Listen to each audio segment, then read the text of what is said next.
రీసెంట్గా దావోస్లో జరిగిన world economic ఫోరంలో మన ఇండియా టాప్ ర్యాంకర్గా నిలిచింది. సుమారు 20 లక్షల కోట్ల రూపాయల పెట్టుబడితో భారతదేశం ఎక్కువ ఎంఓయూస్ చేసుకున్న దేశంగా అవతరించింది. ఇందులో ముఖ్యంగా చెప్పాలంటే మహారాష్ట్రకి సుమారు 15.70 లక్షల కోట్ల రూపాయల పెట్టుబడులు వచ్చినాయి. దీనివల్ల మహారాష్ట్రలో 16 లక్షల మందికి ఉద్యోగాలు వస్తాయని ఒక అంచనా. అలాగే తెలంగాణలో సుమారు 1.78 లక్షల కోట్ల రూపాయల పెట్టుబడులు వచ్చినాయి. దీనివల్ల 50,000 మందికి ఉపాధి దొరుకుతుందని చెప్పి అంచనా.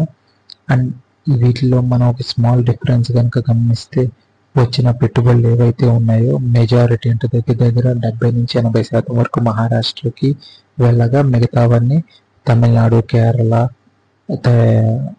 తెలంగాణ, ఆంధ్రప్రదేశ్ ఇట్లాంటి వాటికి వెళ్ళినాయి. అండ్ రాజస్థాన్, ఉత్తరప్రదేశ్, బీహార్, జార్ఖండ్ ఇట్లాంటి రాష్ట్రాల యొక్క షేర్ అసలు లేదు. దీన్ని బట్టి మనం గమనించవచ్చు మన ఇండియాలోనే ఎంత వ్యత్యాసం ఉందో.